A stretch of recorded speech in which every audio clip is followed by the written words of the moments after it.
شكرا أستاذة شرابي. بسم الله الرحمن الرحيم، والصلاة والسلام على أشرف المرسلين.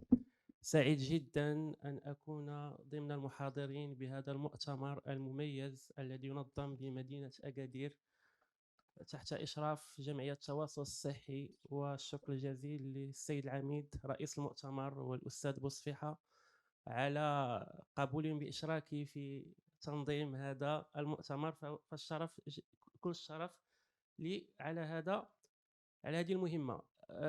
أمر مباشرة إلى الموضوع الذي كلفت بمحاضرة حوله، وهو موضوع جد هام لهؤلاء مرضى داء السكري يعانون في صمت، حيث أن جميع الأنسجة تتأثر بهذا الداء الفتاك، ومن بينها طبعا الأوعية الدموية، وإصابات هذه الأخيرة تشكل خطرا كبيرا بمراحل متغيرة يمكن أن يؤدي حتى إلى الوفاة. فمرض السكري يعتبر من أهم عوامل الخطر المساهمة في أمراض القلب والشرايين المعروفة والمنتشرة على المستوى العالمي. هذه الإصابات تعد السبب الرئيسي لوفاة هؤلاء المرضى، مع الأخذ في الاعتبار عوامل الخطر الأخرى مثل ارتفاع الضغط الدموي واضطراب شحوم الدم والتدخين والعمر والسمنة.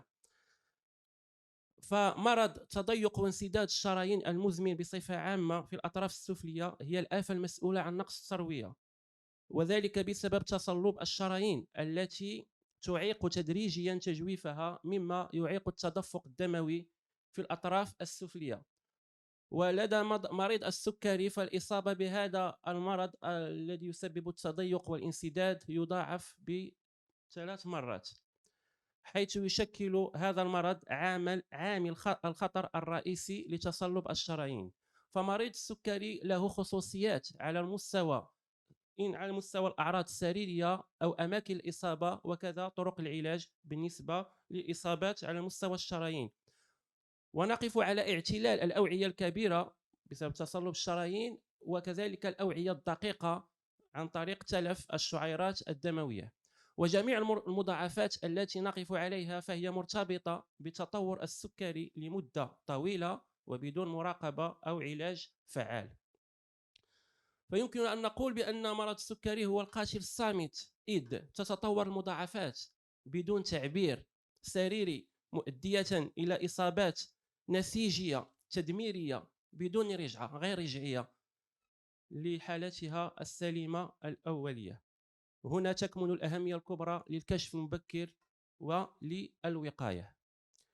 خصوصيات السكري: عند مرض السكري نجد هذا المرض أكثر تواترا، يظهر بصفة مبكرة مقارنة مع الذي لا يوجد عنده السكري، ويخص الأوعية البعيدة عن المركز، يعني القلب، يعني بالأطراف بكثرة. هو أكثر انتشارا مع تقدم أسرع، مع إصابات مقاطع متعددة بالشريان وبصفة متماثلة في الجهتين.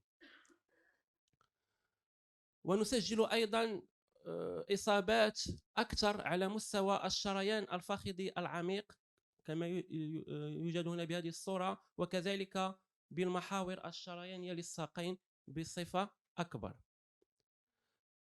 نقف أيضا كخصوصية على كثرة التكلسات، كما نلاحظ في هذه الصورة السينية بدون أي مواد مشعة نلاحظ ظهور للشريان به تكلسات بصفة تلقائية، يظهر هكذا بهذه الصورة. أيضا عند مرض السكري هناك خصوصيات قلة التعبير عن الأعراض وعن العلامات الوظيفية، وذلك راجع إلى الاعتلال العصبي. وأيضا الإصابات تكون أكثر خطورة لأنها غالبا ما تكون مقترنة بإصابات أخرى على مستوى القلب، أو إصابات تعفنية أو عصبية أو كلوية، كلها تدخل في إطار مضاعفات داء السكري. معطيات إحصائية وبائية: نجد أن معدل انتشار مرض الشرايين المحيطي لدى مرضى السكري يصل إلى 20%، و20 إلى 40% من المرضى الذين استفادوا من جراحة لآفات الشريان الأبهر والشرايين الحرقفي هم من مرض السكري، وأكثر من 50% من الذين أجريت لهم عمليات جراحية لعلاجات شريان الساق هم من مرضى السكري.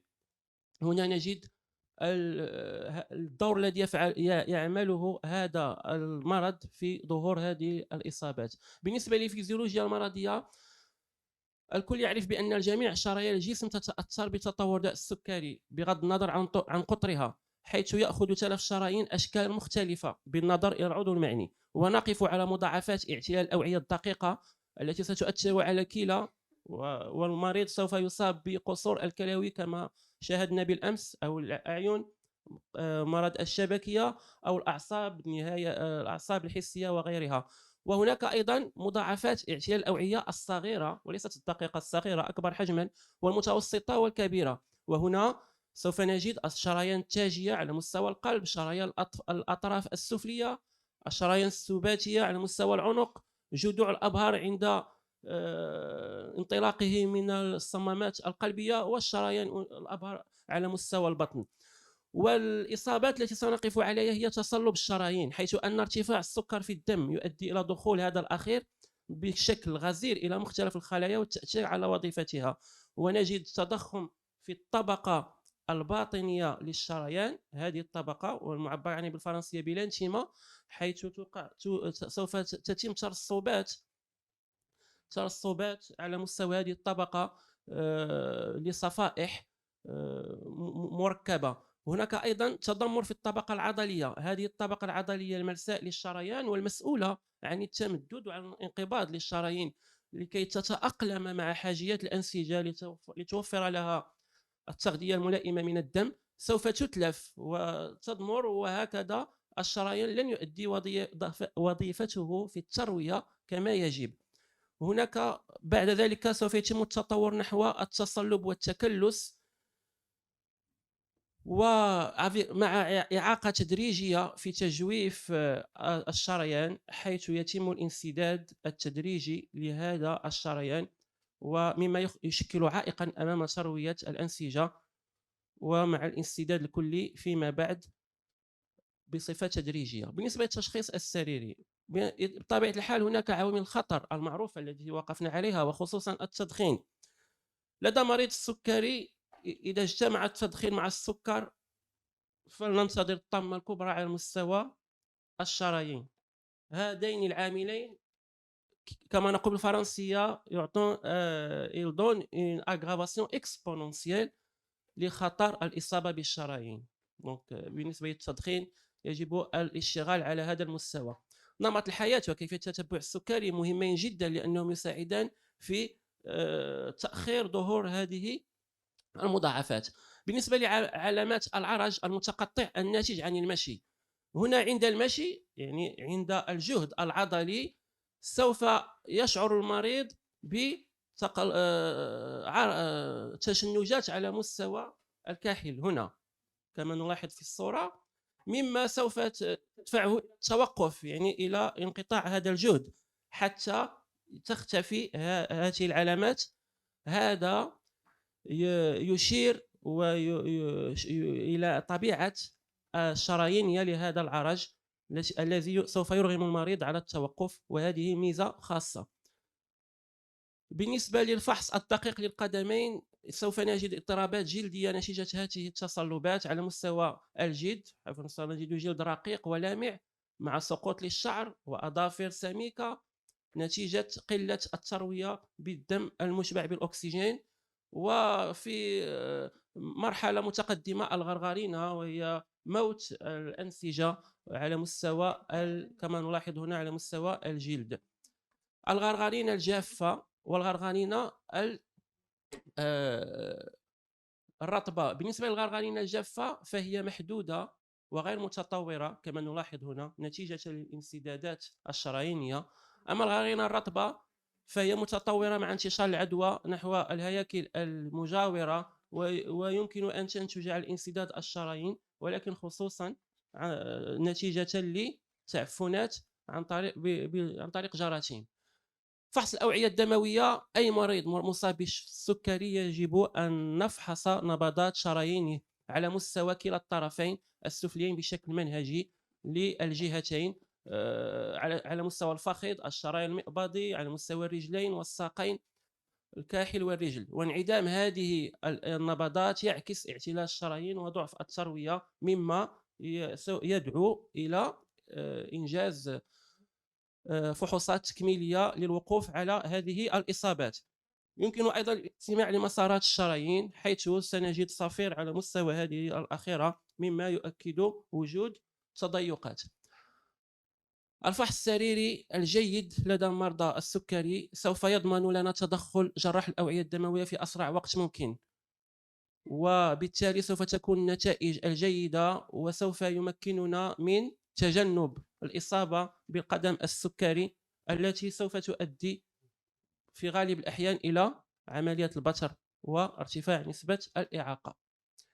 هناك تصنيف لمرض تصلب الشرايين المعروف لدى الجميع، لوريش وفونتين، عبر 4 مراحل. في المرحلة الأولى نبض غير واضح، المرحلة الثانية العرج المتقطع مع أقل من 200 متر، ثم العرج المتقطع الذي يفوق 200 متر، المرحلة الثالثة آلام الاستلقاء، ثم المرحلة الرابعة الاضطرابات الجلدية. بطبيعة الحال المرحلة الرابعة هي أكثر خطورة. هذا التصنيف هل هو يشكل فائدة بالنسبة لمريض السكري؟ فبالنسبة للعرج غالبا ما يكون غائبا. لماذا؟ لأن الإحساسات لدى المريض تكون مصابة غائبة بسبب الاعتلال العصبي. وفي حالة نقص التروية الشديد 50% لا يعانون من العرج كما نلاحظ. بالنسبة للاضطرابات الجلدية قد تكون في جميع مراحل مرض الشريان المحيطي، وهنا لابد أن نشير إلى أن اعتلال الشرايين المحيطة بدونها نجد أن 90% من الحالات ديال الاضطرابات الجلدية تكون نتيجة الاعتلال العصبي والتعفن. كيف ذلك؟ فغياب الإحساس لدى المريض بسبب التطور المزمن للسكري يفقده الإحساس على مستوى النهايات الحسية، و وقوع إصابة على مستوى الرجل سوف لن يشعر بها حسيا، مما يجعل تلك الإصابة عبارة عن باب أو نافذة لدخول الجراثيم بدون أن يشعر بذلك، مما يؤدي إلى تكون الغلغرينة نتيجة التعفن ونتيجة الاعتلال العصبي، على الرغم من وجود تدفق دموي جيد. إذا هنا نجد أن الاعتلال العصبي يعطل الصورة المعتادة لهذا المرض كما سبق الذكر. بالنسبة لبقية التشخيصات هناك قياس مؤشر الضغط الانقباضي، وهو نسبة الضغط الانقباضي في الكاحل إلى الضغط الانقباضي العضدي، التي يتم قياسها إما باستخدام آلة قياس الضغط الدموي أو مسبار الدوبلر الجيبي. فأقل من نسبة 50% أو ضغط الكاحل أكثر من 50 أقل من 50 ملم من الزئبق، فهو يجب عند ذلك إجراء إعادة التروية. وفي 20% من الحالات تكون الشرايين غير قابلة للضغط نتيجة التكلس، وبذلك هذا التشخيص قد يكون محدودا. بالنسبة للتشخيص السريري لقياس الضغط الجزئي الأكسجين عبر الجلد عن طريق آلات سوف تمكن وتعكس كمية الأكسجين المقاسة، وبذلك بصفة غير مباشرة نسبة التدفق الدموي. ويمكن تقدير عن طريق هذا القياس قدرة الجرح على الشفاء بعد ذلك. عند التكلس يمكن الاستعانة بهذا الفحص. بالنسبة للفحص بالصدى مع الدوبلر وصلنا إلى الفحوصات التكميلية.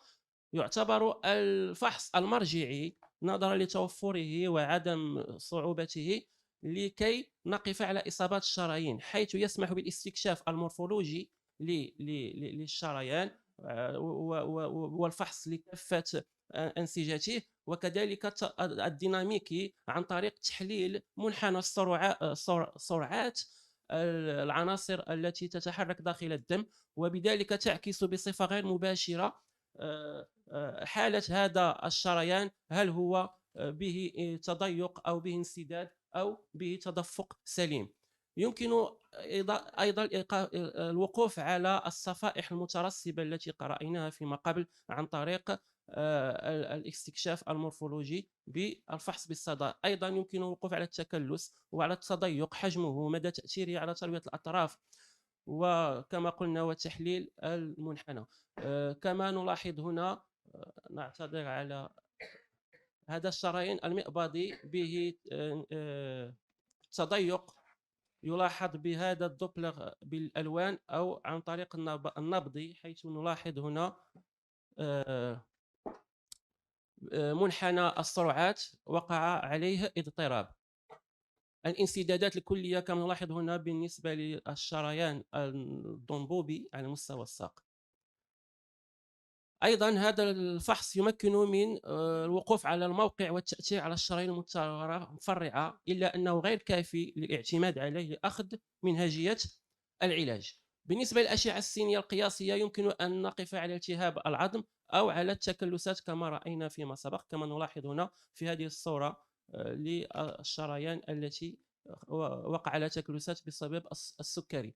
بالنسبة لجهاز السكانير الوعائي يسمح بالاستكشاف المورفولوجي الشرايين الأوراقي والشرايين الأطراف السفلية، له فائدة تشخيصية وأيضا علاجية، حيث يمكننا من اختيار طرق العلاج عن طريق صور مقطعية كما نلاحظ هنا على مستوى الركبتين. هذا الشرايين المأبطي هنا به خنق تام وانسداد تام، خلافا للجهة الأخرى، أو تركيبات ثنائية وثرية الأبعاد للأوعية الدموية تمكننا من ملاحظة الأوعية الدموية على مختلف المواقع، وكذا درجة الانسداد والصفائح والتكلسات ومدى التأثير على التروية، وأيضا على والمواقع والتأثير على المتفرعة. إلا أن الفشل الكلوي والذي مع الأسف يوجد لدى العديد من المرض يشكل مانعا لاجتياز هذا الفحص. في هذه الحالة يمكن الاستعانة بالتصوير بالرنين المغناطيسي، نفس النتائج ولكن بدقة أقل مع حدود، حيث يمكن أن نجد تضيقات في الشرايين على مستوى الساق بينما هي ليست كذلك، ويبقى مشكل الإتاحة مطروح في هذه الحالة. بالنسبة للتصوير السيني المباشر باليود لشرايين الأطراف السفلى يعني لاكتيريوغرافي، فهو فحص مرجعي قبل إعادة التروية. يجب دائما تضمين اللقطات على القدمين مع اللقطات المتأخرة، ويمكن من تحليل دقيق للإصابات على مستوى الشرايين، ويمكن استكشاف جيد لشبكات الشرايين حتى الفروع الصغيرة بدقة عالية، والتضيق والمواقع ودرجة هذه التضيق والانسدادات كما رأينا في الفحوصات الأخرى، وأيضا جودة الشرايين في الأطراف. وهذا كله يؤخذ بعين الاعتبار عند العلاج حتى نختار الطريقة الأمثل. أيضا يمنع لدى مرضى القصور الكلوي. بالنسبة للعلاج أول شيء يجب البدء به هو التحكم في نسبة السكر في الدم، لأنه الضامن الوحيد لتعطيل تطور هذا المرض. وعوامل الخطر الأخرى أيضا، حيث يعد ضروريا يساهم في الشفاء ويؤخر ظهور جميع المضاعفات المرتبطة بالسكري. عندنا نحن في جراحة الأوعية الدموية نعطي دائما للمريض، نوصف له مضاد للصفائح الأسبرين، حيث أثبتت الدراسات أهميتها على المستوى البعيد في حفظ جزئيا هذه الشرايين، دون أن ننسى الوصفات المعالجة للإصابات الموازية وخصوصا التعفنية عن طريق مضادات الحيوية. العلاج الفعال للانسدادات والتضيقات وهو إعادة التروية لا غوفاسكولاريزاسيون، وهو العلاج الأهم، حيث يتم اللجوء إلى هذا العلاج عند الانسداد الجزئي أو الكلي للشرايين والمصاحب للأعراض السريرية. بدون أعراض سريرية يمكن أن نلاحظ وأن نتتبع المريض فقط بالدواء دون تدخل، وترتكز أساسا على نوعين، إما القسطرة أو التدخل الجراحي. بالنسبة للقسطرة فهي توسعة الشرايين بواسطة بالونات ملائمة مع أو بدون وضع نوابض. ومبدأ هذا العلاج هو اختراق الإصابة عن طريق موجه، بعد ذلك نقوم بوضع البالون الذي يدخل في الموجه على مستوى الإصابة، ونقوم بنفخ بمستوى ضغط متغير حتى نصل إلى الضغط الملائم الذي سوف يساعد على إعادة فتح الانسداد داخل الشريان. ونقوم بصورة للتأكد من العلاج، مثلا في هذه الصورة هنا على مستوى هذا الشريان أبهر عند تفرعه هناك انسداد جزئي. بالموجهات نقوم بوضع البالونات، بعد النفخ نحصل على هذه النتيجة. هنا انسداد كلي على مستوى الشريان الفخذ بعد القسطرة إعادة التروية. هنا على مستوى الفخذ أيضا انسدادات جزئية بعد القسطرة إعادة التروية مع وضع نابض الذي يمكن من تجنب إعادة الانسداد. هنا على مستوى الأطراف أيضا يمكن فعل نفس المبدأ العلاجي. هنا على مستوى أكثر بعدا على مستوى الرجلين أيضا ببالونات أقل حجما. بالنسبة لإعادة التروية الجراحية فهي تتم عن طريق إجراء مجازات أو قناطر شريانية، وذلك باستخدام إما الوريد الصافي الداخلي الذي سنتركه في مكانه، أو غالبا ما نقوم بنزعه وقلبه وعكسه، أو بواسطة دعامة شريانية اصطناعية كما تلاحظون هنا. يمكن إيصال الدم وتروية الأنسجة بعد هذه الإصابات لتصلب الشرايين الانسدادية.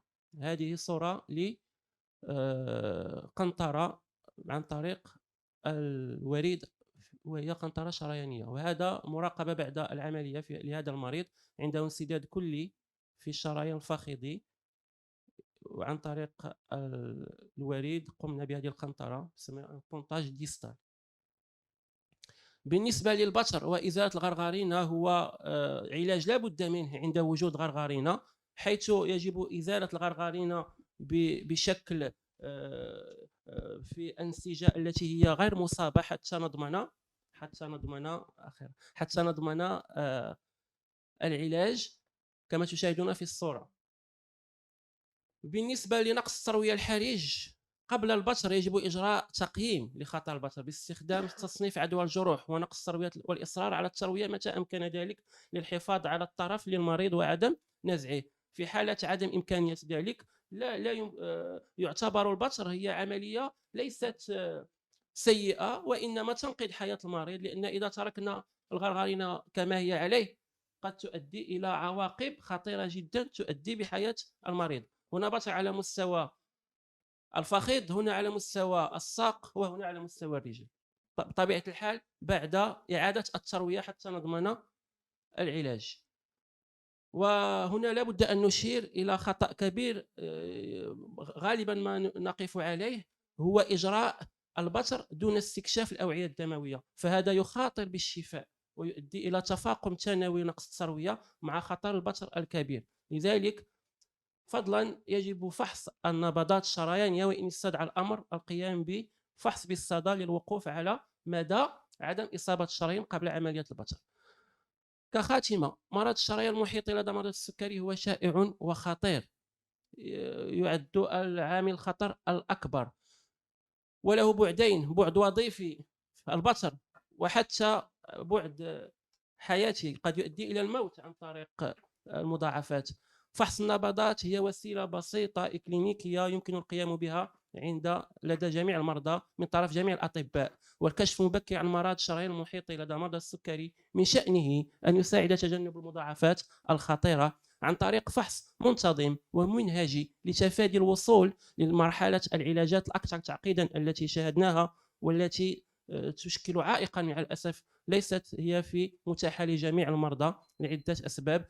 وأيضا هذا الكشف المبكر يمكن تجنيب المريض الوقوع في وجوب إعادة التروية وحفاظ على طرفه السفلي وتجنب السقوط في القدم أو ظهور قدم السكري، وهذا يلزمه تنسيق فعال بين كافة الحكماء الأطباء المتدخلين عن طريق تبني رعاية صارمة لدى المصالح والجهات المعنية والمختصة بالتتبع، خصوصا الأطباء العامون وأطباء العائلة، بناء على التوصيات الدولية المدروسة والناجعة. وشكرا لكم على التتبع.